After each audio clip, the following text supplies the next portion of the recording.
I can remember many, many years ago as a teenager, my mother's responsibility, one of her many responsibilities, was to wake us up for school. That was pretty good for most of us. My older brother, not so much. One day, that was all she can do to wake him up. Everything she did didn't work. She had to think of stuff and say, what can I do now? He must get up for school. She took a bowl of cold water, brought it to his bed, and dumped it right on top. Imagine that. Do you think he woke up? Oh, yes, he did.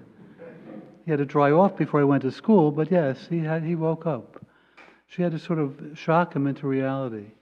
In a way, that's what Jesus is doing with his disciples today. He wants to wake them up into the realities of faith.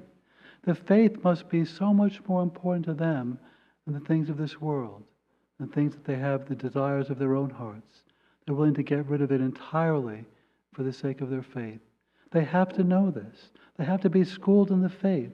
They couldn't come to this on their own, but Jesus leads them along the way, the true way of truth that he offers them.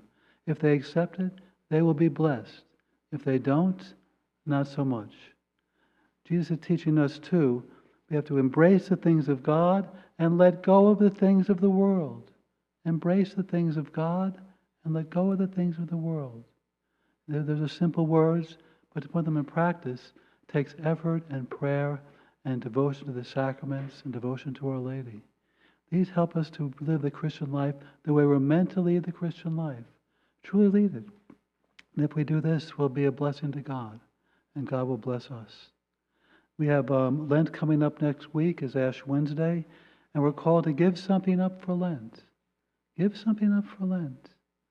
Let go of the things of the world, and then pray more and give alms to those who are in need. So the whole sense of the faith is of giving up something up. And it's very hard for us to give something up that we have our attachments on. When we do that, God gives us a collective grace. Each one of us who does that in our church, we receive the grace to be able to give that thing up. I know a guy who gave cigarettes up for Lent every Lent. Sad thing is he started up after Lent as well. But God gives us the grace to give these things up. Even more so the graces. He honors us for honoring Him. We're saying these things are not as important to me as you are, Lord. And He honors that with graces in our lives. So we can lead the Christian life through the power of inspiration of the Holy Spirit and discernment.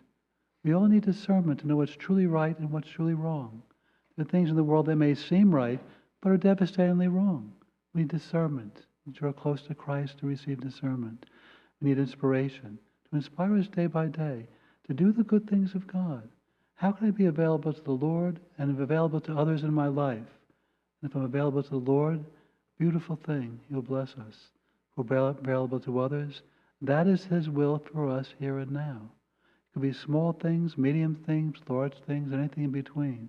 We must be available to the Lord, die to ourselves, to rise to new life in Him.